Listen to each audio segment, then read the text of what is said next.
Après cette longue journée qui a donc vu la mort de Carmine, un fort orage s'est abattu sur la capitale. Vous êtes en ce moment même tous sous la tente des Forrester, vous entendez la pluie qui crépite sur la toile de la tente, l'orage qui gronde, les éclairs qui s'abattent non loin. Et malgré ce tapage, vous entendez quand même les cris d'agonie de Carl Whitehill qui percent le tumulte ambiant.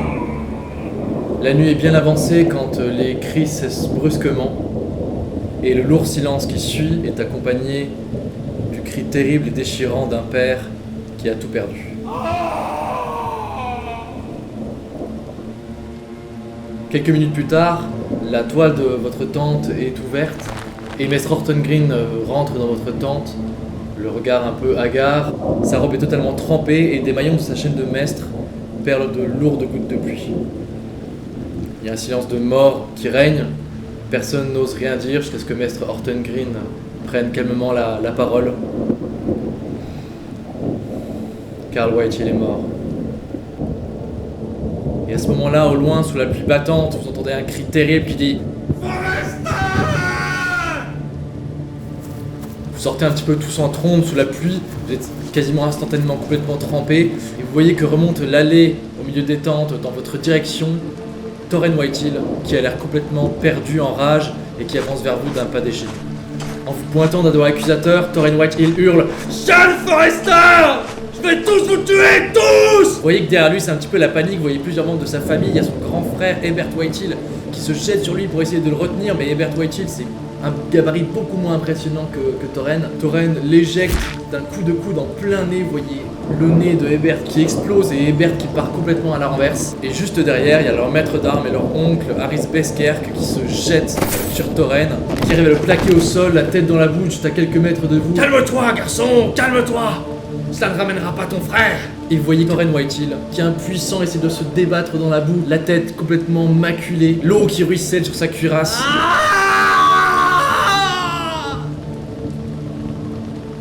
Je les tuerai tous!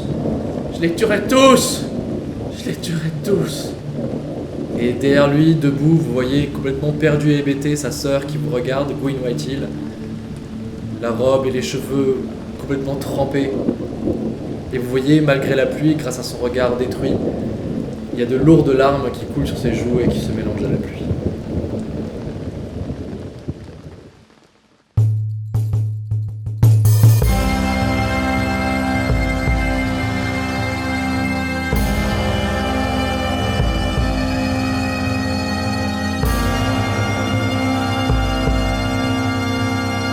Hear the might whisper from the eyes. Bring to you kings and sons to die. Why the grass will always be marked by the cold blood of northern grey. Be with the fight that will give you iron hearts.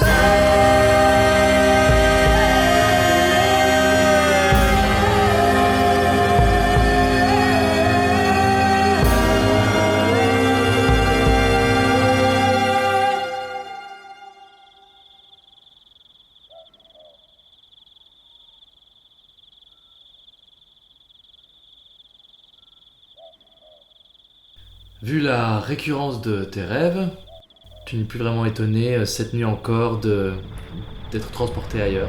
Tout de suite, quand tu sens que ton esprit va partir dans un endroit beaucoup plus lointain, tu te crispes un peu en attendant la neige, le froid, tu commences à être un petit peu habitué. Mais étonnamment, quand tu reprends un peu connaissance dans ton rêve, il fait plutôt agréablement chaud. Tu sens une odeur qui t'assaille les narines et qui te rappelle immédiatement ta maison. Et quand tu ouvres les yeux, en fait, tu te rends compte que tu es dans la cour d'Ironrath, qui est légèrement différente de l'Ironrath que tu as quitté il y a quelques semaines. Tu n'arrives pas encore trop à savoir ce qui se passe, en tout cas tu vois des gens qui s'affairent à droite à gauche. Mais tu es loin en tout cas de ce côté oppressant du rêve que tu pouvais faire dans la neige quand tu étais à quelques lieues du mur. J'essaie de savoir si je suis bien chez moi, même si je connais les lieux.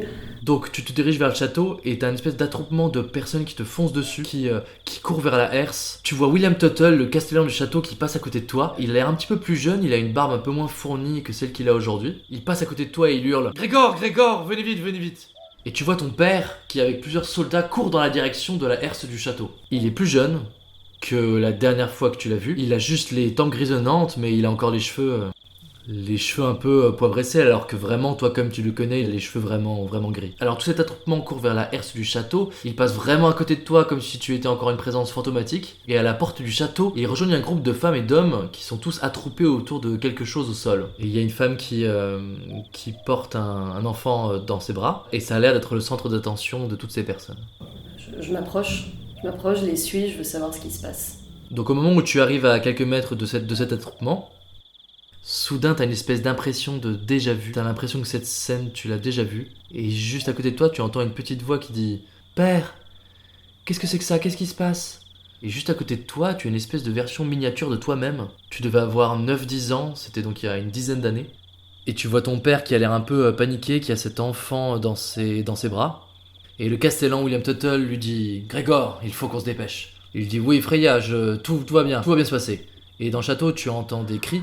Les cris de douleur de ta mère, les cris stressants, et en fait ça te revient en mémoire. Ton rêve se passe dans la journée où ta petite sœur Talia est née. Et tout le groupe, Grégor avec ce bébé dans les bras, William Tuttle se remet à courir vers le château. J'ai une impression bizarre de souvenirs un peu oubliés qui refait surface, et je ressens à nouveau l'angoisse que j'avais quand j'étais petite. Et cette fois, je décide de rentrer aussi dans le château.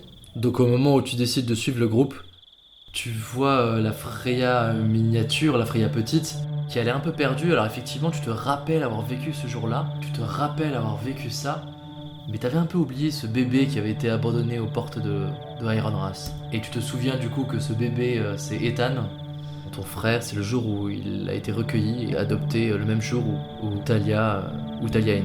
Tu vois la petite Freya qui a l'air un peu perdue, et juste à côté d'elle, tu vois un bébé lynx défumé, tout petit, qui semble avoir quelques semaines à peine, qui est complètement balafré et qui boite. Elle le pousse un peu pour essayer de le faire avancer parce que tu vois que il est quand même bien amoché. Et alors que tu essaies de rejoindre le groupe, tu entends la voix sombre et terrifiante que tu as entendue dans tes autres rêves.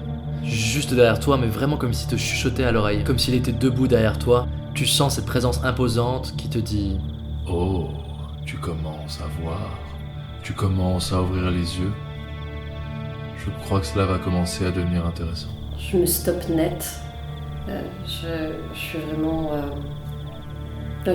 bloquée. Je commence à avoir des frissons de peur et de dégoût en même temps. Et je me retourne. Tu es face à une espèce de forme noire, au trait indéfinissable. C'est quelqu'un qui est un peu plus grand que toi. T'arrives même pas à reconnaître sa voix. C'est comme si c'était un être qui était fait de fumée, qui aspirait toute la lumière autour de lui. Tu sens que cette personne contrôle complètement ton rêve et t'empêche de la reconnaître. Et il te dit « Nous nous reverrons, Freya. Nous nous reverrons bientôt. » Et à ce moment-là, comme si d'un claquement de doigts, comme s'il l'avait décidé, tout s'effondre, tu es vraiment aspiré comme aspiré à l'extérieur de ton rêve. Tu vois tout le monde autour de toi qui s'écroule, tout devient noir, et tu te réveilles en panique dans ton lit. C'est le matin, donc je suis en train de me raser. Et je fais un peu le bilan. C'est toujours dur le matin, parce que s'est passé beaucoup de choses en vérité. Je repense à la mort de Carl Whitehill, je pense à la mort de Carmine, surtout. La mort de Carmine m'obsède beaucoup. Et je repense aux petits mots qu'elle avait laissés. À bientôt, Damon. Alors que tu as toujours avec toi d'ailleurs. Que j'ai toujours avec moi et je garde toujours sur moi. Alors à ce moment-là, il y a Cale qui rentre dans la tente. Il voit que tu es en train de te raser et il te dit « Eh bien, Daemon, tu essaies de me ressembler de plus en plus ?» Il voit le petit mot avant même que tu répondes et il dit « Qu'est-ce que c'est que ça ?» C'est un message de Carmine. C'était dans la chambre où elle s'est faite tuer. Alors tu vois qu'il se fige, il se bloque, il dit « Tu l'as trouvé où ?» Sur la commode. Daemon. Je connaissais pas bien Carmine, mais c'était une fille du peuple. Je sais qu'elle était totalement analphabète et qu'elle savait pas écrire. C'est pas elle qui t'a laissé ce message, Daemon. Et d'un coup, ce mot d'adieu de Carmine se transforme dans ta tête en quelque chose de beaucoup plus effrayant et de beaucoup plus menaçant. Et peut-être que ce « à bientôt, Daemon », c'est pas un mot d'adieu, mais c'est une menace. Le jour s'est levé, c'est un jour plus sombre que les autres que vous avez vécu à Port-Réal. Dès les premières lueurs de l'aube, la famille Whitehill a installé un grand bûcher au milieu de la zone de campement du tournoi. Et ils y ont fait brûler la dépouille de Carl Whitehill, qui a brûlé pendant de longues heures avant que le feu ne s'éteigne. Toute la famille Whitehill est installée autour de ce bûcher, silencieux, ils regardent les flammes, les yeux perdus dans le vague. Vous voyez Lud Whitehill, le chef de la famille, même de loin.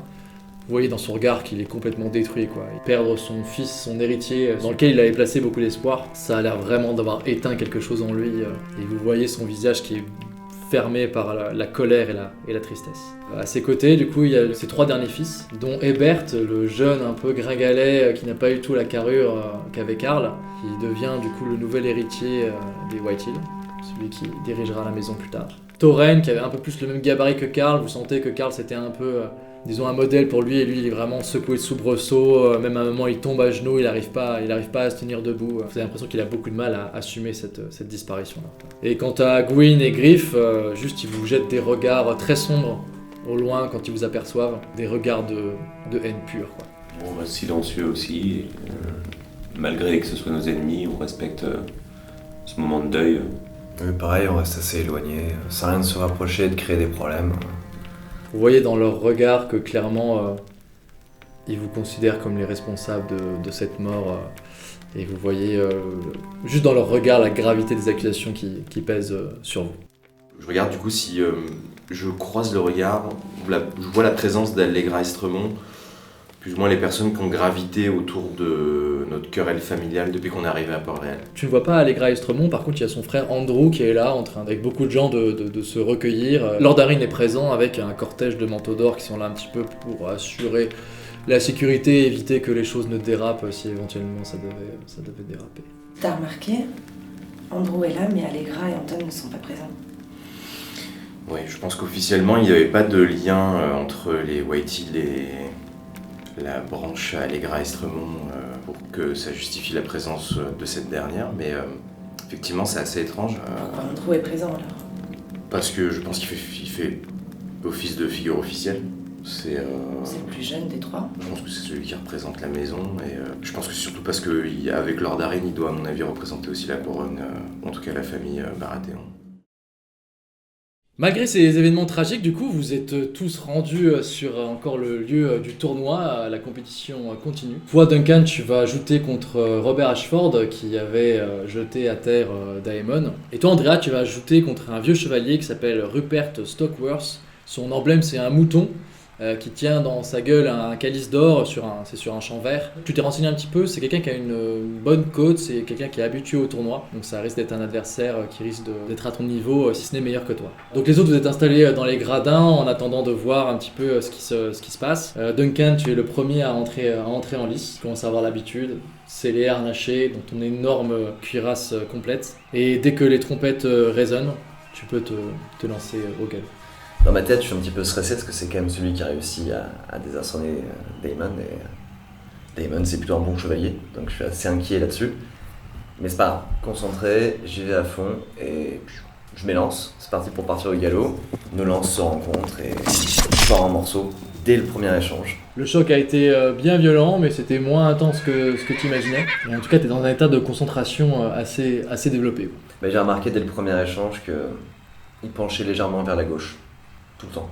Dès qu'il est à cheval, il penche vers la gauche et je décide d'exploiter ça. Au moment où vous rentrez dedans, tu vois qu'il est un peu trop agressif, il se protège pas très bien. Tu cueilles son bouclier au moment où il n'est pas assez stable et tu vois en fait que ça lui fait décoller le bras, ce qui entraîne tout son corps et le fait complètement basculer de son cheval. Il tombe lourdement dans la poussière sous les vivas de la foule. Toi-même, tu es encore un peu étonné, écrasé par les clameurs de la foule d'avoir réussi ta deuxième joute. Et tu vois quelque part dans les tribunes tout le clan Forrester qui s'est levé et qui t'envoie des hurrahs et des vivas.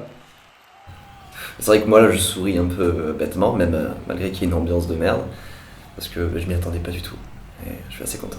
Toi, Andrea, du coup, tu rentres en liste juste après contre le Lord Rupert Stockworth, qui est un vieil homme, le crâne bien dégarni, avec les cheveux frisés, très grisonnants sur les côtés. Mais tu sens que malgré son léger embonpoint et son âge déjà un peu avancé, tu sens quand même que c'est quelqu'un qui est rodé à l'art de la chevalerie et à l'art de la joute. Dès que vous vous mettez en place, que vous vous foncez l'un sur l'autre et que vos lances s'abaissent, tu sens que voilà, son bras est ferme et que le choc va être violent.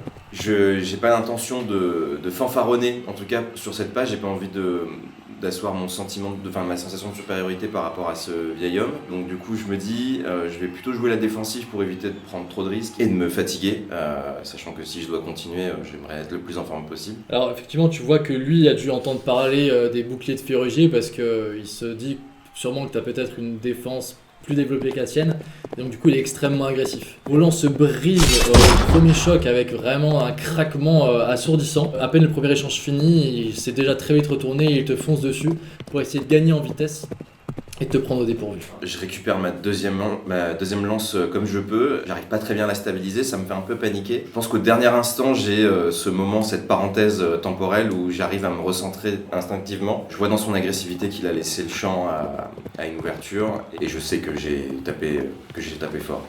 Il roule dans la poussière, il se retrouve vraiment un peu les quatre fers en l'air, son casque va rouler également à quelques mètres de lui et il a l'air complètement choqué par ce qui vient de se passer. Ta victoire est accueillie par les vivas de la foule. Vous dans les gradins, vous sentez Lord Gregor qui n'en espérait pas tant et qui vous dit je pense ça va vraiment être un gros plus pour nous, pour le commerce de Férugier, si on commence à bien avancer dans le tournoi. On est des gens du Nord qui n'ont jamais participé à des tournois, ça va vraiment nous servir. Allons féliciter Andrea.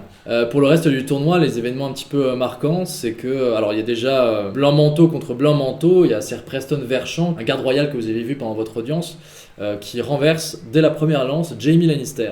Voilà, au deuxième tour. Donc Jaime Lannister, gros compétiteur de tournoi qui est éliminé au deuxième tour. Anton Estremont qui participe au tournoi après les garçons, et il bat son adversaire, Gregor Orm. Et du coup, il se retrouvera lui face au jeune Preston Verchamp de la garde royale au prochain tour. Donc, en tout cas, vous voyez en l'observant que c'est un extrêmement bon jouteur et qu'il a vraiment des très bonnes compétences de chevalier. Peut-être perturbé très certainement par la mort de son frère ou avec l'esprit ailleurs, Torren Whitehill se fait désarçonner très vite. Il se fait jeter à terre par le jeune Geoffrey Harding du Val qui fait 2 fois moins que son gabarit. Donc c'est très impressionnant à voir. Mais de toute façon vous voyez qu'il est même pas énervé par la défaite, il quitte rapidement les lices pour rejoindre ses frères et sœurs. Lord Renly Baratheon désarçonne d'un seul coup de lance Humphrey Hightower qui avait battu Oberyn Martell. Et il se qualifie contre ledit Geoffrey Harding.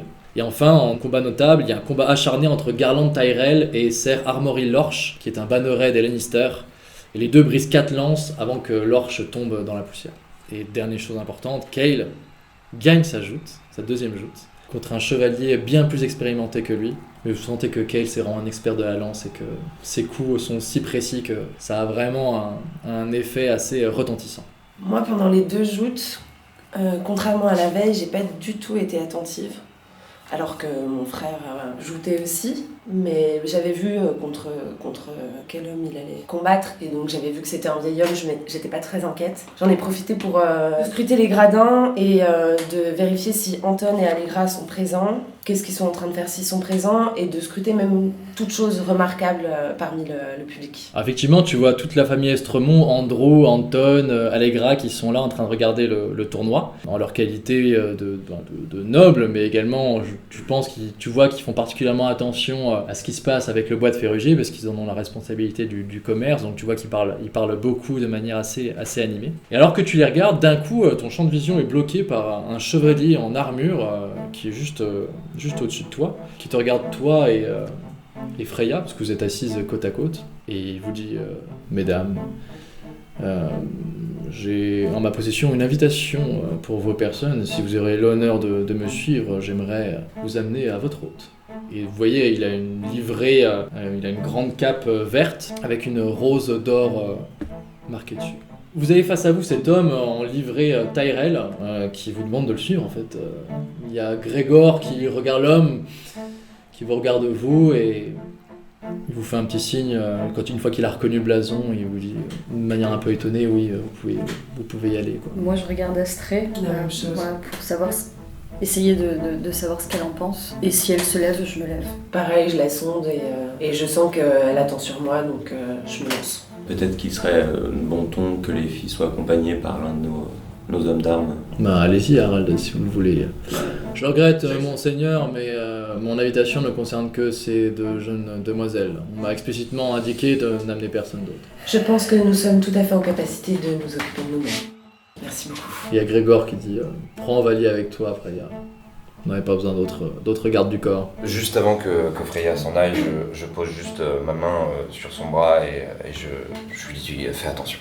Et tout de suite, instantanément, je regarde de nouveau ce qui se passe dans la fosse. Je suis un peu surprise de ce geste, mais je dis rien. Voilà. Je l'accueille et puis je me lève, je m'en vais. Freya et Astrée, donc vous avez suivi cet homme en livrée Tyrell. Les Tyrell qui sont une grande famille, une des plus grandes familles de Westeros qui gouverne le Bief. Peut-être la zone dans Westeros qui a le plus de champs, d'agriculture. On l'appelle souvent le grenier de Westeros. C'est une famille très importante. Vous êtes un petit peu intimidé par le fait que cet homme soit venu directement vous chercher. Il vous amène vers une tente qui est extrêmement luxueuse. Il entrouvre la toile de la tente et vous fait voir à l'intérieur. C'est extrêmement luxueux. Il y a des très beaux tapis, des très beaux meubles.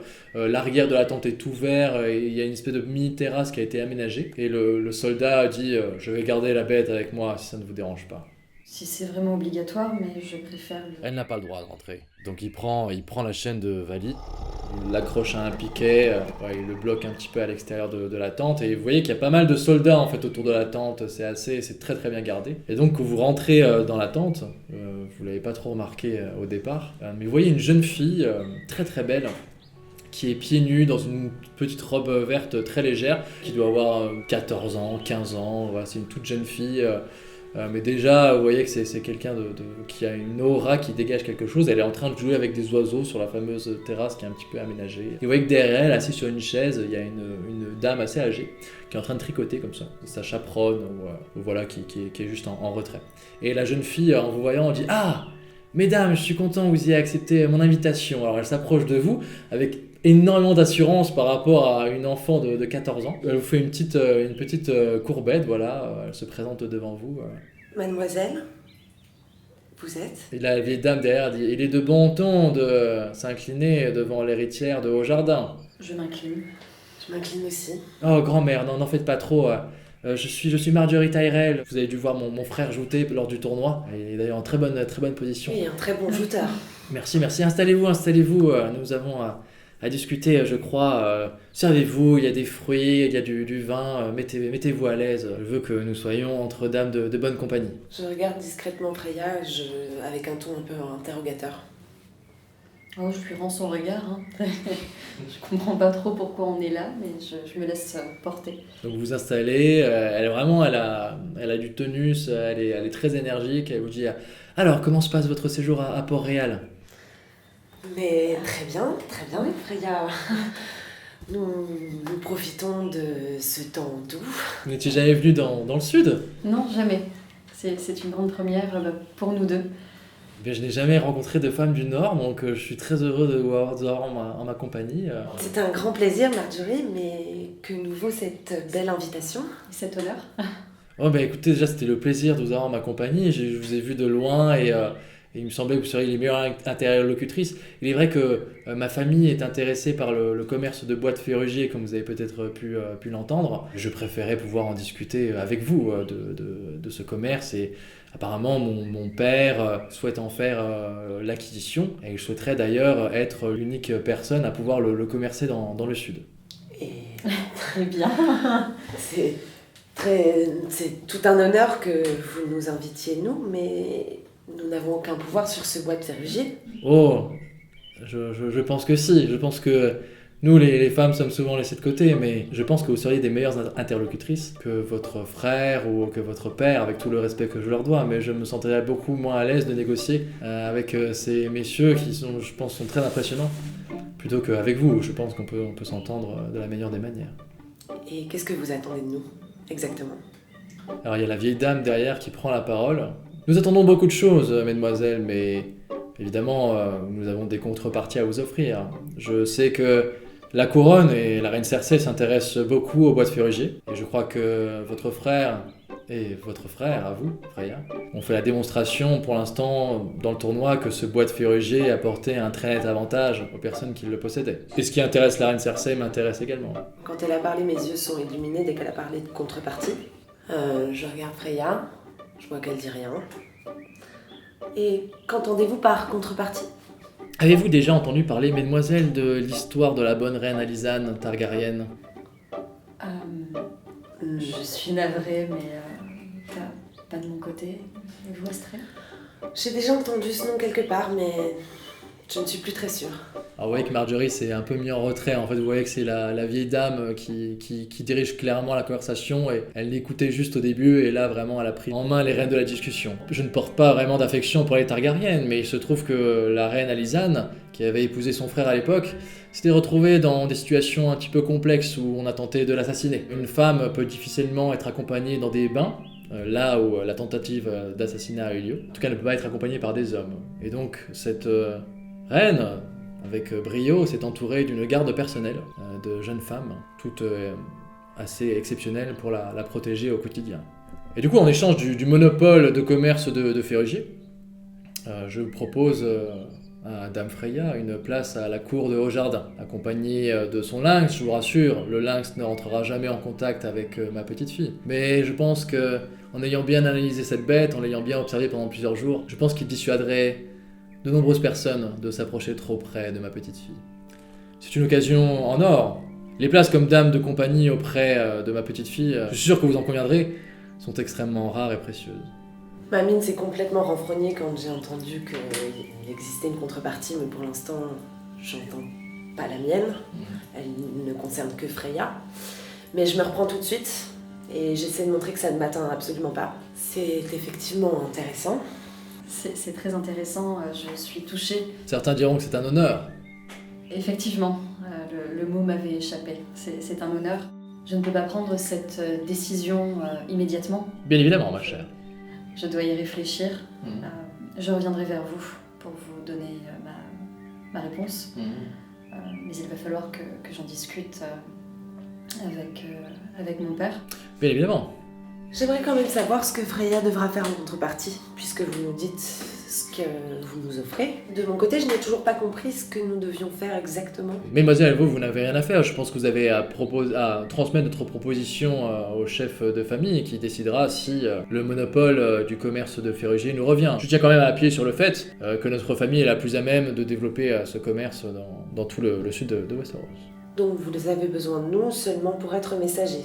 Je suis sûr que vous saurez trouver les mots auprès de votre famille pour faire les entremetteuses et que cette situation se débloque de la meilleure des manières pour nos deux parties. Mais comme vous venez de le dire, vous êtes les plus à même de commercer ce bois de ferrugier, donc les foresters devraient remarquer facilement que c'est dans leur intérêt, comme vous dites, de travailler avec vous. Je ne comprends pas bien Vous avez compris que nous ne sommes pas les seuls sur le coup. Il semble bien que de nombreux partis semblent s'intéresser au bois de ferrugier, et il semble que la reine en particulier soit très intéressée. Très bien. Et je compte bien leur couper l'herbe sous le pied. Y aurait-il une place dans la cour de votre petite fille pour Dame Astrid ? Je ne sais pas si... Enfin, nous pourrons discuter. Ce serait trop demandé, apparemment. Ce serait trop demandé, mais surtout ça vous éloignerait de votre compagnon. J'ai pu comprendre que vous étiez promise à l'héritier de Ironrath. Roderick est blessé pour le moment et je pense que ça lui ferait le plus grand bien de prendre un petit peu de repos. Mais la place de l'héritier de Ironrath est à Ironrath, donc je ne me suis pas permis de vous proposer ça, mais vous seriez clairement à l'autre bout de Westeros, très loin de votre promis. Et malheureusement, les dames qui accompagnent ma petite fille ne peuvent pas être mariées durant tout leur travail en sa compagnie. C'est dans ce cas-là effectivement impossible. Je ne veux pas quitter Roderick pour le moment. Je suis très bien auprès de lui. Les accusations qui ont été portées contre vous ont été démenties lors de votre jugement par les armes, mais en espérant que la situation ne se dégrade pas plus pour votre famille, auquel cas vous imaginez bien que nous aurions du mal à pouvoir traiter avec vous. Très bien. Tout cela mérite réflexion, mais merci. Marjorie, elle dit je suis ravie que vous ayez pu venir, que vous ayez accepté mon invitation encore, mesdames. J'espère que tout ça n'a pas eu l'air trop formel pour vous, mais en tout cas, ce serait effectivement Freya un plaisir de vous avoir avec vous à la cour de vos jardins. Vous aussi, Damastré, elle te prend les mains, elle te dit au plaisir de vous recroiser. Elle vous fait une petite courbette. Nous aussi. Nous aussi. Et vous voyez la petite vieille qui dit bon, très bien, une bonne chose de faite. À très bientôt, mesdemoiselles. Elle recommence à reparler avec sa petite fille et vous voyez les soldats qui vous récupèrent, qui ont entendu un peu l'appel de la grand-mère Tyrell et qui vous escortent et qui vous font sortir. Je souris à Freya, je la laisse passer devant moi et dès qu'elle n'a plus le regard sur moi, j'ai la mine qui s'attriste. Effectivement, Harald, donc, comme tu l'avais dit hier, pour enquêter un petit peu plus sur ce fameux assassin qui a tué Carmine, comme vous avez récupéré les anses des flèches, tu as décidé d'aller voir un petit peu les forgerons de la ville, dans les quartiers un petit peu pauvres de Port-Réal, pour essayer d'en savoir un petit peu plus sur la facture de ces flèches. Moi, je décide d'accompagner Sir Harald parce que je connais bien la ville et puis je suis très touché par la mort de Carmine, donc j'ai envie d'élucider ce mystère. Roderick, il décide aussi de vous accompagner, parce qu'il en a un petit peu marre de rester au camp, même s'il est encore blessé, que son bras est brisé, il a envie de se rendre utile, et donc il décide de vous accompagner. Donc vous décidez de sortir les trois, et lui a vraiment envie de se rendre utile, parce qu'il en a marre de rester en campement avec son bras brisé, il a envie aussi de permettre d'élucider la mort de Carmine, et d'élucider tous les problèmes qui vous tombent dessus. Donc vous êtes arrivé à Culpussier, vous êtes auprès d'un forgeron en train de lui montrer les flèches, c'est un vieil homme aux mains calleuses et vraiment aux traits tirés. Et cet homme regarde la hampe de la flèche et vous dit tout de suite ah, c'est de très bonne facture, cette flèche. Vous avez trouvé ça où ? Je l'ai trouvé par hasard sur un toit de la ville. Et vous voulez me la vendre ? Qu'est-ce que vous voulez que je fasse avec ça ? On voudrait plutôt savoir sa provenance. D'où elle vient, ouais. Où elle pourrait être fabriquée, qui pourrait l'utiliser. C'est assez étonnant, une arme de telle facture abandonnée comme ça sur un toit. C'est vrai, c'est étonnant. D'autant plus qu'elle est de très bonne qualité. Je sens que c'est un archer accompli et qui doit l'utiliser. En tout cas, ce n'est pas à donner. Et d'après un peu la hampe de la flèche, le modèle, en tout cas, je peux vous dire qu'on fait pas ça ici, quoi. Si ça vient de quelque part, ça vient de l'autre côté du détroit. Ça doit venir d'une des cités libres, Bravos, Lys, Myr, Pentos. Voilà. D'accord, donc ça provient d'une des cités libres. Ouais. Sûr et certain. Oui, ça j'avais longtemps que je fais ce métier, je peux vous dire que c'est très rare que je tombe sur ce type de flèche. Est-ce que vous savez s'il y a possibilité de réduire le champ du possible et de savoir précisément d'où ça pourrait venir ? Malheureusement, je vous cache pas que je suis quand même très spécialisé dans la chose, mais les différentes cités libres ne marquent pas leurs flèches spécifiquement, donc lui, il parierait sur Bravos, parce que c'est quand même peut-être les Bravosiens qui sont les plus à même de venir jusqu'à Port-Réal, voilà. Alors à ce moment-là, juste, il y a Roderick qui a mis sa main valide sur ton épaule, Daemon, et tu vois qu'il regarde dans la rue qui est bondée, il y a plein de gens qui se bousculent, et vraiment, il fixe quelque chose. En regardant, vous voyez juste plein de gens, vous n'arrivez pas trop à savoir ce qu'il regarde, mais vraiment, il a l'air d'être complètement bloqué sur quelque chose. Et Roderick, qu'est-ce qui vous arrive ? Avez-vous vu quelque chose, quelqu'un ? Cet homme là-bas, le géant, et effectivement, en regardant dans la foule, vous voyez un colosse, un homme géant, chauve, qui dépasse tout le monde d'au moins 2 têtes, vraiment très baraqué. Et Roderick dit, je n'ai eu que quelques instants pour le voir lorsqu'il m'a frappé, mais je crois que c'est l'homme qui m'a brisé le bras dans la grange, au cerf couronné. Comment le reconnaissez-vous ? Si vous avez un instinct, il vous semble que c'est celui-là. Sûr ? Je suis quasiment sûr à 100%, oui. Je pose ma main sur celle de Roderick qui a posé sa main sur mon épaule et je dis on le suit de loin. Vous avancez avec Roderick, vous frayez rapidement un chemin dans la foule pour essayer de rattraper le retard qui vous sépare de cet homme. Vous le suivez discrètement et vous voyez qu'il rentre dans une auberge qui a vraiment d'être une auberge mal famée. Au moment où vous arrivez au coin de rue où vous le voyez rentrer dans l'auberge, il regarde à droite et à gauche et son regard tombe sur toi, Harald. Il te voit, tu vois qu'il te voit et il rentre dans l'auberge. Il n'a pas eu de réaction particulière. J'ai vu qu'il m'avait vu. En le voyant, quand tu t'as regardé, t'as vu qu'il a essayé de cacher sa surprise, mais t'as vu qu'il a eu une réaction et qu'il t'a reconnu. Disons qu'il est sur C'est vrai que dès le qui-vive. Là, si on arrive, il sait qu'on peut rentrer à tout moment. Il va être attentif à toutes les personnes qui rentrent. Mais pour autant, moi, je suis pour qu'on y aille. Moi, je suis prêt dans tous les cas à prendre ce risque. Mais prenons-le, de toute façon, on n'a pas le choix. Roderick il dégaine son épée et il dit moi je peux me battre avec ma main gauche au pire. Mais... D'accord, Roderick, mais Restez rangez quand même votre épée. Ouais. Du coup il range son épée, il a l'air un peu dépité, mais il dit au pire s'il y a du grabuge, il y a la garde de la ville qui doit patrouiller, on pourra peut-être s'en sortir. Dans tous les cas, j'ai confiance en vous. On y va. Oui, mais au vu du passif depuis qu'on arrive à Port-Réal, si on peut éviter le moindre grabuge, ça serait quand même cool. Vous arrivez dans cette auberge, donc il y a une vieille enseigne qui grince dans le vent, qui s'appelle la Géroise, voilà. Donc c'est vraiment d'être un taudis mal famé, quoi. Vous voyez qu'il y a pas mal d'activités à l'intérieur, vous entendez des gens qui festoient un peu, il y a l'air d'avoir un peu quelques personnes. Les vitres sont noires de crasse, tu n'arrives même pas à voir ce qu'il y a à l'intérieur, tu vois juste des lueurs de bougies qui sont posées sur les tables, mais impossible de savoir. Je propose qu'on rentre discrètement et qu'on trouve le plus rapidement possible une table un peu à l'écart. Vous rentrez, vous descendez quelques marches, vous êtes effectivement c'est une grande taverne, on dirait pas de l'extérieur, mais il y a beaucoup de tables qui sont installées. Vous descendez quelques marches, les conversations ont l'air animées, et au moment où vous êtes en bas des marches, tout le monde se tait. D'un coup, il y a un silence de mort qui tombe dans toute la taverne. Tout le monde se lève, même des gens qui se lèvent derrière vous, et il y a deux hommes qui vous barrent le chemin. Et vous voyez que tout le monde commence à prendre un verre ou quelque chose qui pourrait éventuellement servir d'arme. Vous voyez que les mines sont graves, tout le monde vous regarde et vraiment l'atmosphère est très tendue. Mais au moment où vous sentez vraiment que ça devient très pesant, vous voyez effectivement ce colosse qui sort de derrière le bar. À côté de lui, il y a le barman qui a un énorme gourdin et le colosse vous dit « Je ne veux pas d'ennui. Nous n'en cherchons pas. On voudrait juste discuter et prendre un verre. Nous allons prendre vos armes alors si ça ne vous dérange pas. » Moi, je suis pas du tout pour donner mes armes. Roderick dit « Moi non plus. » On ne retirera pas nos armes. Il dit « Très bien, les choses peuvent dégénérer, je sais que ça peut devenir très sale. J'ai juste des choses à vous dire, je veux bien vous dire certaines choses, mais vous aurez remarqué que vous êtes quand même en infériorité numérique. Donc certes, vous avez des armes. Nous ne sommes pas là pour nous battre. Très bien. Alors vous voyez qu'il est un peu gauche et un peu maladroit, c'est un gros bonhomme quoi. C'est pas, vous sentez que c'est pas une flèche. Il a l'air un peu perturbé par la situation. Il dit « Je vous ai brisé le bras, monseigneur, mais...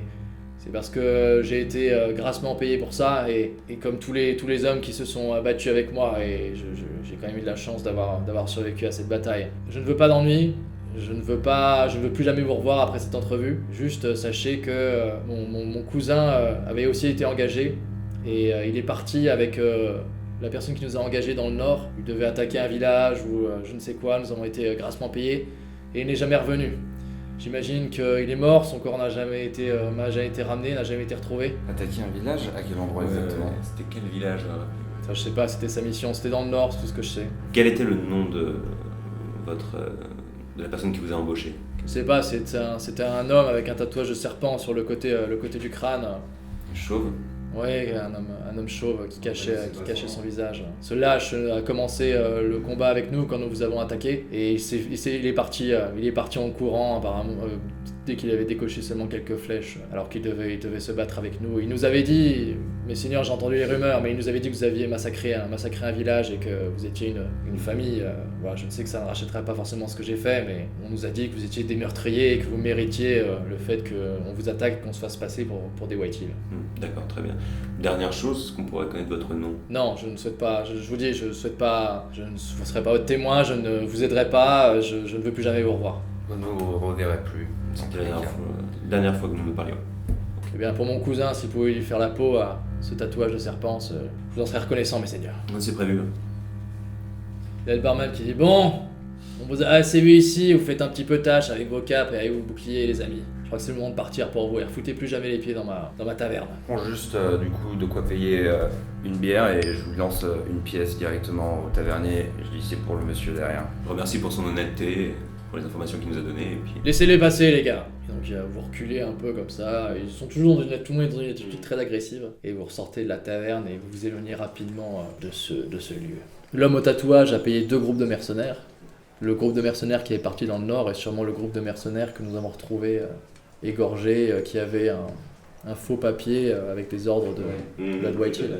Et est-ce que cette attaque de village dont il parlait était celle dont on nous accuse Je pense que c'est ça. Ouais, c'est certain. Oui, c'est forcément celui-là. L'homme a payé 2 groupes de mercenaires, un qui nous attaque et un autre qui a dû attaquer le village de Dell Soi-disant notre nom au nom des Foresters. en laissant un bouclier pour nous incriminer. Mais où est-ce qu'il a trouvé ce bouclier, ça je n'en ai aucune idée. En tout cas, je les ai trouvés un petit peu tendus.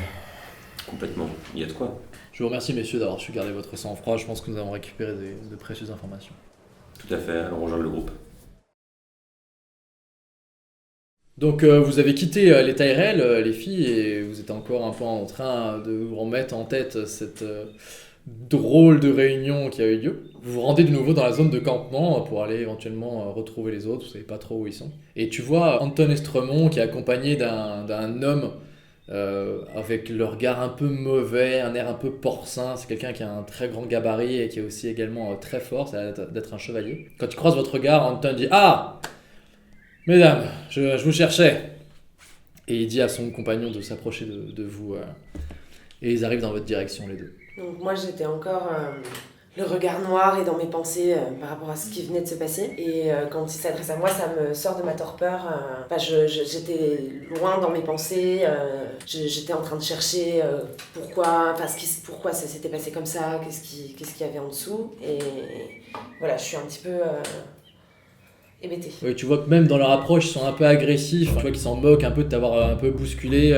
Il y a Anton Estremont qui est très rustre et qui dit « Sir Armory, je vous présente, je crois, une jeune fille Forrester et Astrée Colbir, qui est la promise de l'héritier de la famille Forrester. » Sir Estremont, Sir Armory. Alors vous voyez que le fameux Armory là, vous l'avez vu pendant les joutes, c'est Sir Armory Lorch, celui qui a été battu effectivement d'ailleurs par Garland Tyrell. Et vous voyez qu'il décroche pas un mot, mais vraiment il vous reluque de haut en bas quoi. Vous voyez vraiment il se cache pas du tout, c'est vraiment un énorme porc dans sa manière de vous regarder et de vous considérer vraiment comme des bouts de chair.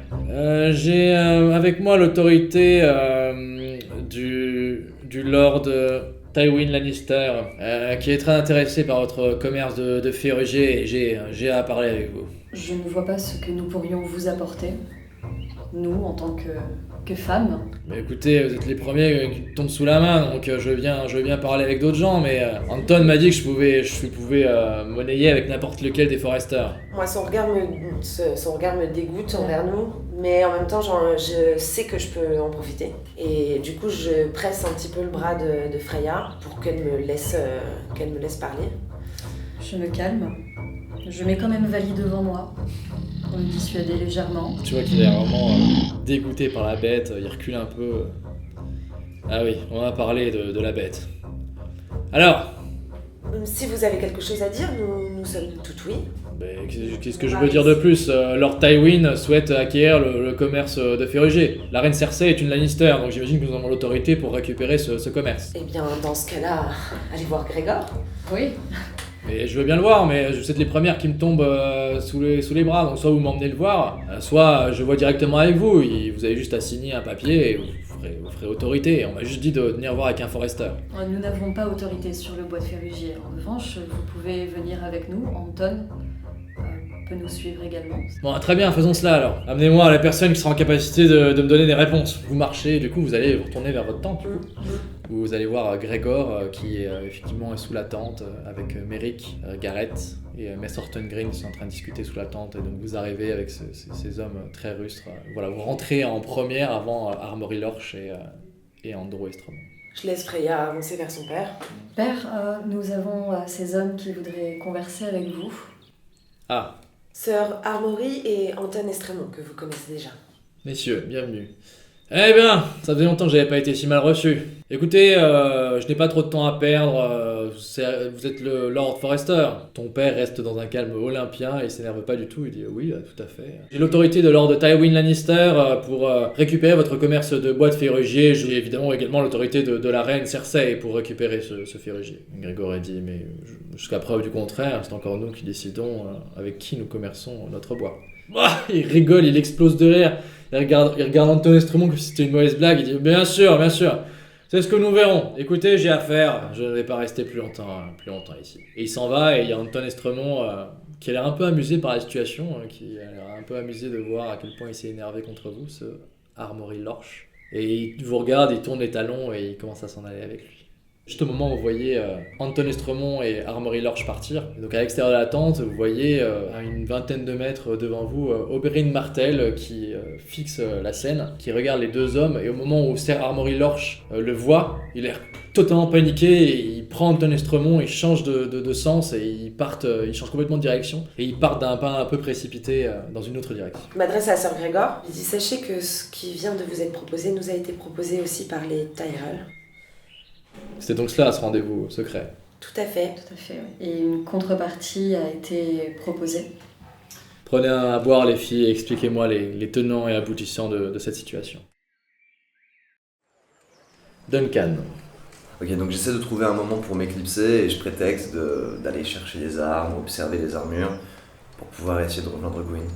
Alors effectivement, Duncan, pendant la journée, tu as reçu un mot de la part d'un écuyer qui a été écrit de la main de Gwyn et qui te demandait de la rejoindre à la source de Jade, qui est une espèce d'auberge un peu bordel, en tout cas un coin où on ne vous attend pas et un coin dans lequel vous pourrez avoir une conversation à l'abri des regards indiscrets. Tu arrives dans cette auberge qui est un petit peu tamisée, il y a des rideaux roses qui laissent filtrer une lumière assez douce dans toute l'auberge.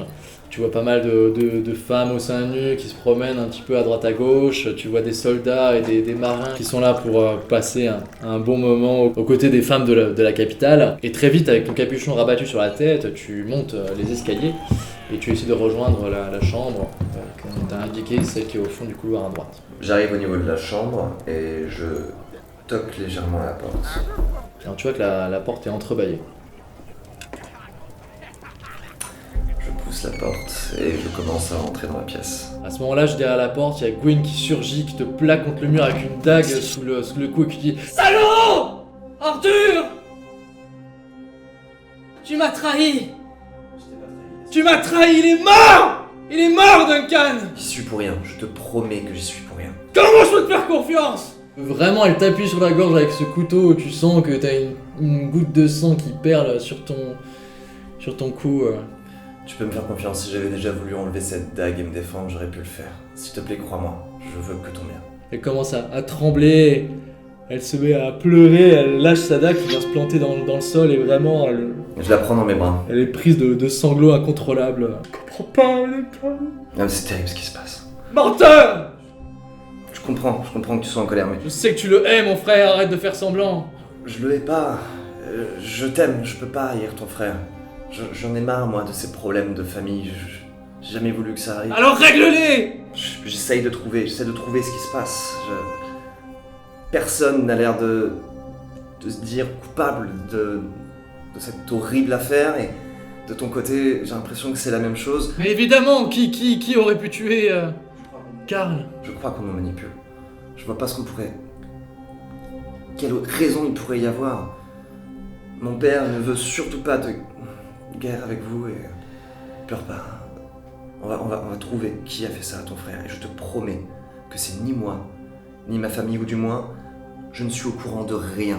Tu vois vraiment qu'elle a l'air d'un coup, en fait sa tristesse est transformée vraiment en colère et elle te dit je veux que tu retrouves qui a fait ça, Duncan, et rapidement. Je ne crois pas que je puisse continuer à te voir si les choses continuent ainsi. Elle te pousse un peu violemment, elle te pousse du chemin. Bon, ouais, évidemment, vu ton gabarit, c'est toi qui t'écartes pour la laisser passer. Et tu vois qu'elle part, elle remet son capuchon, elle part dans le couloir sans te jeter un regard. J'essaie pas de la suivre. Je reste encore quelques minutes assis dans la chambre. J'essaie de repenser un petit peu à ce qui vient de se passer. Et puis, 1 ou 2 minutes après qu'elle soit partie, j'emboîte le pas. Après la rencontre un petit peu bizarre entre Oberyn Martell, Armory Lorch et Anton Estremont. Donc on s'est mis discrètement Ouais. à suivre Oberyn et sur le chemin on discute un peu. Astrid, j'aimerais qu'on aille poser la question directement à Oberyn sur la dague. Savoir si c'est bien lui qui nous l'a envoyée. Je pense que la meilleure façon c'est de pas poser la question. C'est-à-dire, On va faire à ma façon, Freya. On va prêcher le faux pour savoir le vrai. écoute, je te suis. Je te demanderai pour une fois d'essayer d'effacer un petit peu cet air innocent Très bien. et d'être un petit peu dans la séduction, tu sauras faire. Je vais apprendre de toi. Très bien.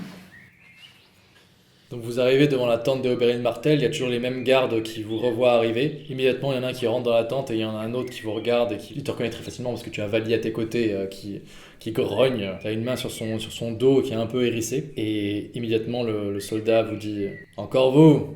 Nous venons rencontrer Sœur Martell. Il me semblait que la dernière fois, il avait fait comprendre explicitement que vous n'étiez pas les bienvenus ici. Il me semble qu'il avait dit à Freya qu'elle pouvait revenir quand elle voulait. Pour une raison importante, j'espère. Bien sûr. C'est une raison personnelle. Faites vite alors.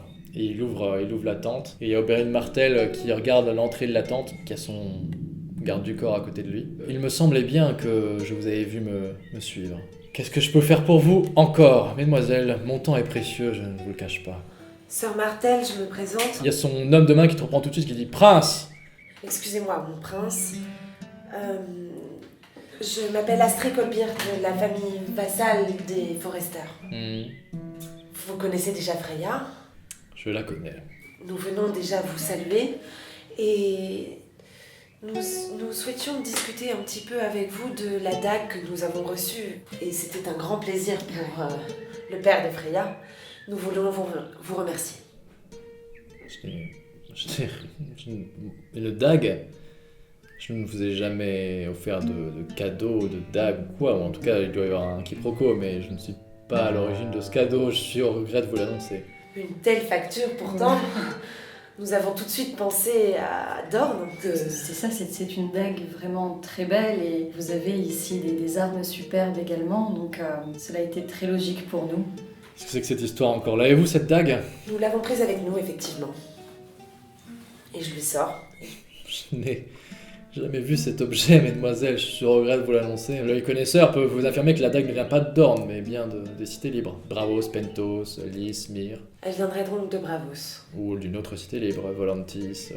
Je suis au regret, je sens que vous êtes venu armé de beaucoup de flatteries pour me remercier de ce cadeau. Je regrette de ne pas en être à l'origine. Dans ce cas-là, donc, apparemment, les remerciements ne vous sont pas adressés pour cette dague, mais nous pouvons vous remercier pour l'empoisonnement de Karl Whitehill. Son soldat qui sort son épée comme ça, qui la dégaine. Qu'est-ce que c'est que ça encore? Mon prince, laissez-moi leur trancher la tête. Je vous les servirai sur un plateau.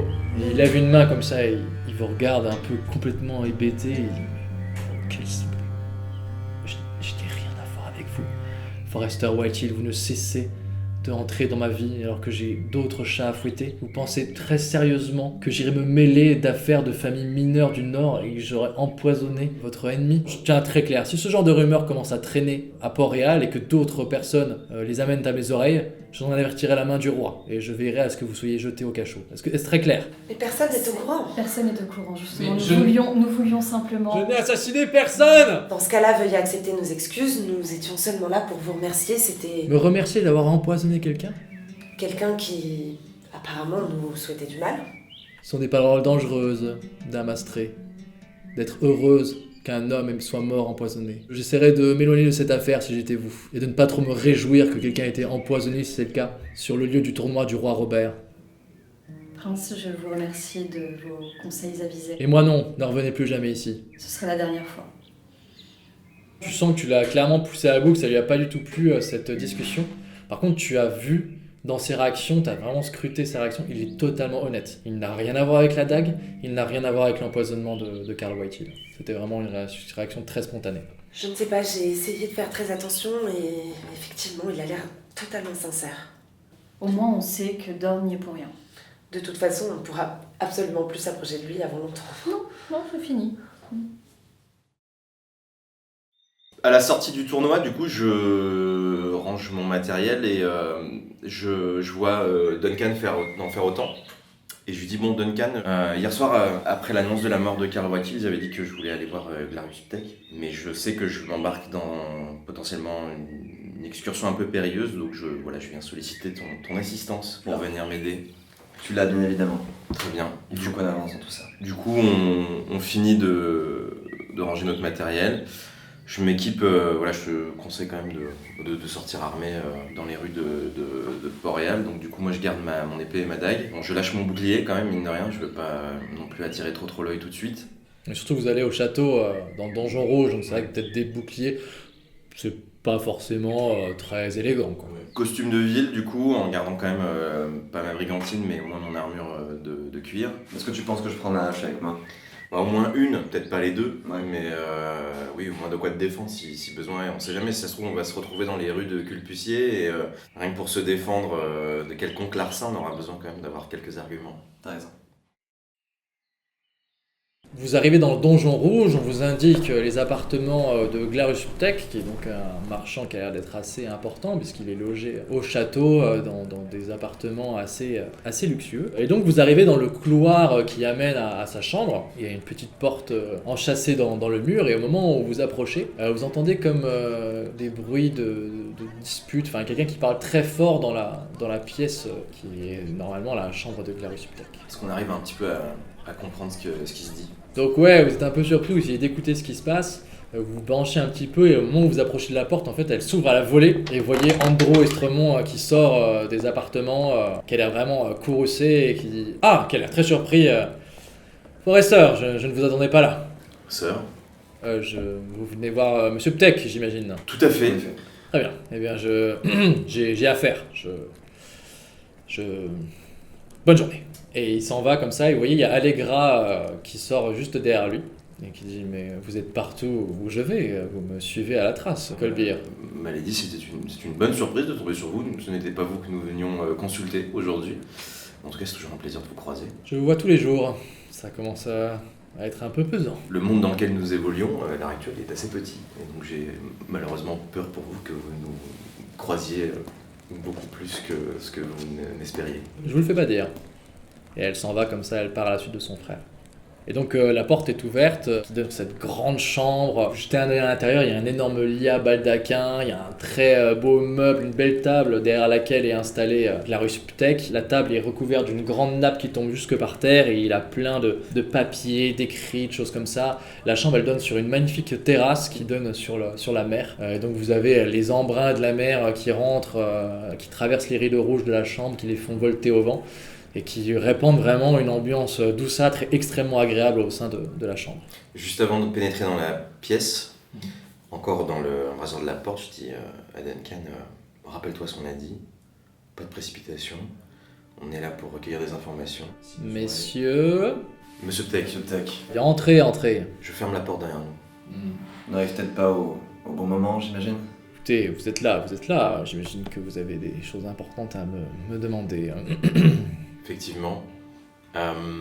Suite à notre dernière entrevue, vous et moi, concernant le bois de Ferrugier, nous venons vers vous aujourd'hui pour une toute autre quête d'informations. Je ne sais pas si vous êtes sans savoir que, avant que nous arrivions à Port-Réal, nous avons fait une rencontre malheureuse avec quelques brigands qui ont essayé de s'en prendre à nos vies. Dans cette histoire, nous avons pu entreapercevoir la nature de nos assaillants, et notamment un signe assez distinctif qui n'évoquait rien pour nous à cette époque-là, et qui aujourd'hui, malheureusement, à travers d'autres péripéties malheureuses, s'est retrouvé encore une fois au milieu de l'histoire, ce même signe distinctif. Qui est, je pense, à mon humble avis, quelque chose qui doit provenir de votre pays d'origine, Bravos. En tout cas, c'est tout ce que je pense, tout ce que je crois. À savoir un tatouage assez mystérieux. Et les tatouages sont très courants à Bravos. Quelle est la nature de ce tatouage ? Il s'agit d'un serpent niché sur la tempe de son porteur, qui lui-même, généralement un homme, chauve, mystérieux, encapuchonné, discret, qui passe d'ombre à ombre sans qu'on puisse le saisir. Au moment où tu parles du tatouage, tu vois que petit à petit il a toute son attention. Au moment où tu as dit serpent, tu vois qu'il était déjà très pâle et son teint se pâlit encore plus. Il a l'air de réagir un peu mal à cette annonce. Les tatouages à Bravos sont extrêmement explicites. Et il y a même des tatouages qui sont uniques, qu'une seule personne porte. Et qu'il ne vaut mieux pas porter, sauf si on ne tient plus à sa vie. Le serpent sur la tempe est un fameux assassin à Bravos, le Maio Viero. Il est dit effectivement que si quelqu'un porte un autre tatouage de serpent à Bravos, il ne fera pas long feu et il sera assassiné dans la nuit. Vous êtes attiré les foudres d'un ennemi très dangereux.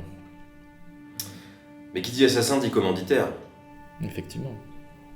Ça m'étonnerait qu'un assassin ait des comptes à régler avec une famille qui vit à des milliers de lieues de sa zone d'action.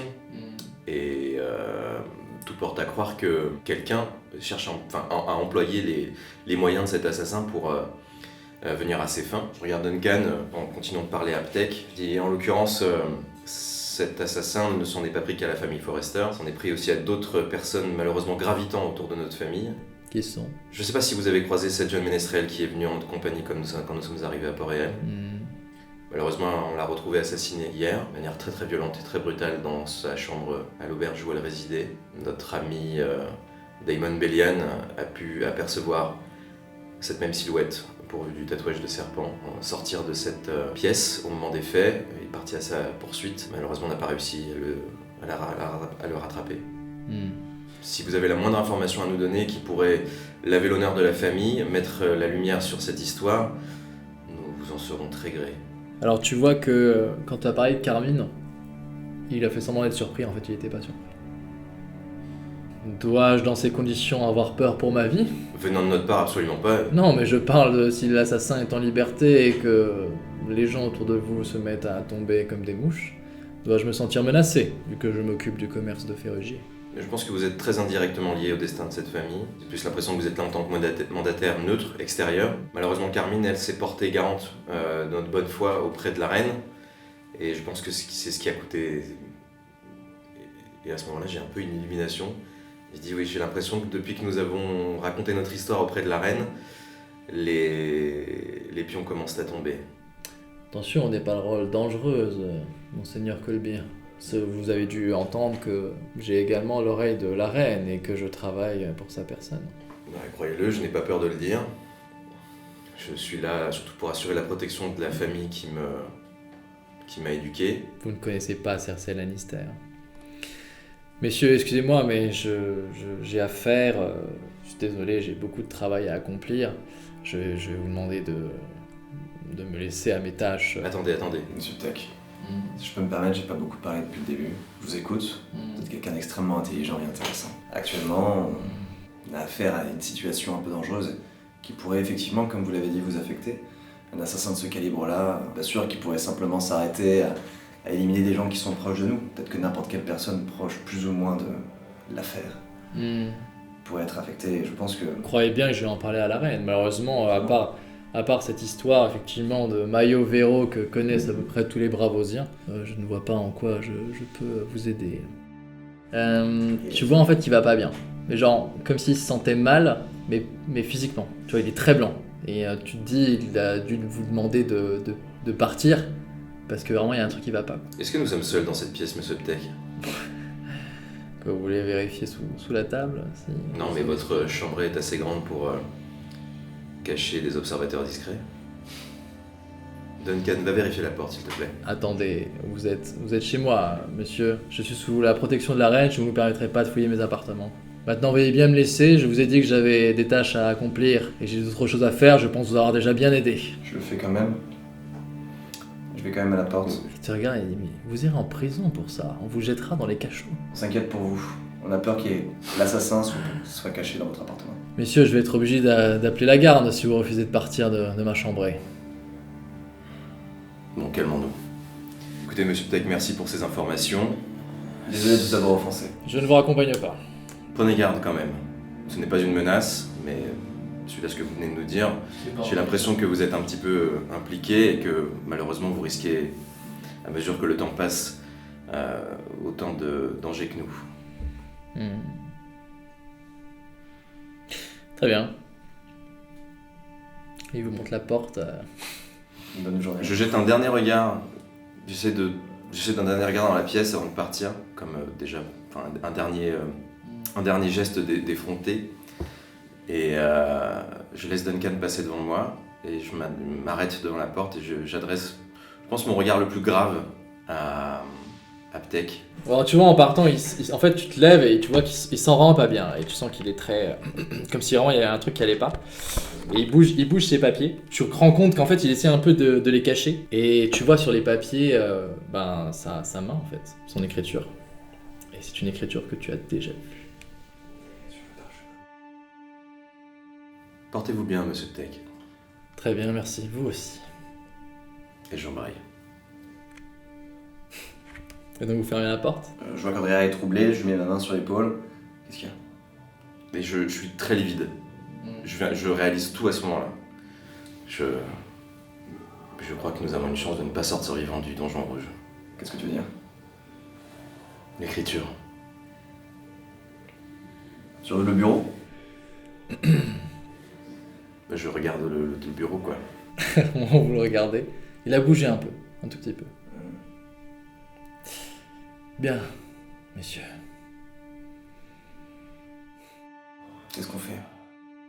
Et il sort une longue épée de sa ceinture effilée, une dague, et il dit que la danse commence. Il bondit à une vitesse incroyable par-dessus sa table, malgré sa robe de marchand. Vous voyez que c'est un des hommes les plus agiles que vous avez vu de votre vie. Vraiment, il se jette sur vous et vous voyez qu'à sa jambe est en train de saigner, comme si une blessure s'était rouverte. Ok, je réagis immédiatement. Je pars au quart de tour, j'écarte Andrea qui accuse un petit peu la nouvelle, et je fonce sur Tech avec ma hache. Il a une dague dans la main, une longue épée effilée dans l'autre, avec des mouvements extrêmement rapides. Tu vois qu'il arrive à parer complètement ton coup. Son épée bravienne, il te la plante dans le haut de l'épaule et tu sens vraiment le sang qui se met à couler abondamment en haut de ta clavicule. Duncan m'a poussé, je fais un pas de côté, du coup je défourre mon épée et je me rue vers les côtes de Ptek. Pareil, t'as l'impression qu'il arrive à se battre sur deux fronts, tu moulines avec ton épée mais tu ne le touches absolument pas, c'est comme si il se déplaçait comme de l'eau et ton coup passe complètement à côté de sa personne. Tu vois qu'avec une précision implacable, il te plante sa dague dans les côtes et en même temps qu'il essaie de t'enfoncer sa lame dans la gorge, mais ton armure absorbe le choc, tu sens qu'il est beaucoup plus rapide que toi, c'est vrai que ton armure t'encombre, en tout cas elle t'a bien protégé de ce coup-là. Je profite qu'il soit vers Andrea pour arriver et l'attraper par derrière et le saisir le plus fort possible. Pareil, tu vois qu'il a ces mouvements hyper fluides où il essaie de partir, mais toi t'es tellement grand, tellement mastoc, tu l'attrapes par derrière et tu sens que tu es en train de complètement le bloquer. Donc toi tu ne peux rien faire, mais lui il a du mal à se débattre et clairement il va avoir du mal à se défendre. Andrea, vas-y! J'essaie de viser comme ça et je plante l'épée dans le torse. Ton coup a parfaitement porté, tu as ta lame qui s'enfonce, tu sens presque qu'il perce tout son corps dans le bas du ventre. Il y a un sang noir qui se met à s'écouler de sa plaie, vraiment toute sa belle robe est en train d'être complètement tachée. Et tu vois qu'il est complètement, quasiment impuissant et il essaie de te remettre un coup avec sa dague en même temps que tu l'as transpercé. Derrière Duncan, c'est presque comme si tu sentais la pointe de l'épée qui était venue jusqu'à toi. Le coup l'a quasiment transpercé. Avec une main, il se tient à l'épée qui est enfoncée dans son corps et avec son autre main, avec sa dague, il te la plante dans la joue. Vraiment, tu sens la dague qui rentre dans ta bouche et tu te mets à saigner abondamment dans la bouche. Je suis toujours en train de le tenir et je vais essayer de venir pour l'étrangler.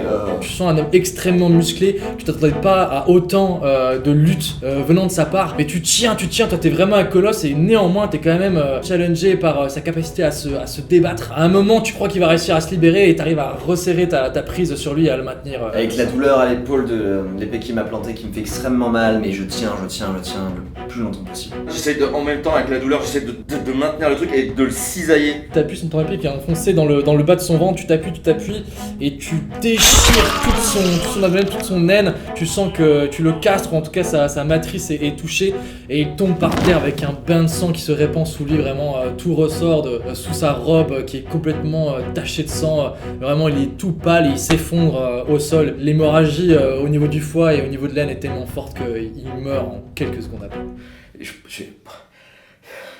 Les papiers, je prends les papiers. À ce moment-là, vous entendez des bruits de pas dans le couloir, vous entendez plusieurs bruits de pas et vous voyez Andrew Estremont qui débarque avec plusieurs hommes de la milice derrière lui, plusieurs manteaux d'or. Tous sont épées au poing, ils entendent les bruits de bataille, ils arrivent dans ce bain de sang et ça devient une espèce de cacophonie. Qu'est-ce qui s'est passé? Qui vous êtes? Posez vos armes! Et Andrew Estremont qui calmez-vous! Tech! Qu'est-ce qui s'est passé? Vous l'avez tué! Pourquoi vous l'avez tué? C'est lui qui s'en est pris à nous, on l'a démasqué. Regardez sur son bureau les papiers. Quoi, les papiers? C'est exactement la même écriture que les papiers qu'on avait trouvés sur les brigands qu'on avait croisés en venant. Alors vous faites plaquer au mur par les hommes de la milice, on vous arrache vos armes et tout ça, tout tombe. Et en même temps que Duncan est plaqué contre le mur, tu vois le corps de Glarius Tech qui est un peu piétiné, tout le monde marche dans le sang et tout ça. Et tu vois que ses cheveux s'enlèvent, que sa perruque tombe au sol. Et tu vois le grand tatouage de serpent sur le côté du front qui devient imbibé de sang et tout son corps devient recouvert de sang. Vraiment dans les forces qui me restent. Alors Andrew, regardez le serpent. et je m'évanouis. Le tatouage, non. Sur sa tempe. Relevez l'œil, dit. Qu'est-ce qu'il y a le tatouage? C'est le même tatouage que notre agresseur, c'est un assassin de Bravos, il nous suit. Ça fait plusieurs fois qu'on entend parler de lui et qu'on le rencontre. Après, ça c'est votre version des faits. À quelle preuve nous avons pour croire en votre parole? Il n'y a qu'une seule personne qui a ce tatouage dans Bravos. Personne d'autre. Et cette personne-là, c'est cet assassin. Tous les Bravosiers le savent. Très bien, je suis désolé, nous allons devoir vous emmener au cachot en attendant de défaire cette histoire, mais si ce que vous dites est vrai, alors vous pourrez peut-être sortir rapidement. Vous avez beaucoup de choses à m'expliquer. Ok Andrew, merci. Hear the mind whisper from the eyes. Bring to you kings and sons to die. White the grass will always be marked by the cold blood of northern cries. Be where the fights, they will give you iron hearts. Fais-moi un test d'observation vigilante très très dur à 18. Donc, vigilance, hein, t'as dit. Ouais. Allez, c'est bon, on va faire le test. C'est le moment de réussir. Oh. Alors 10. Oh 17.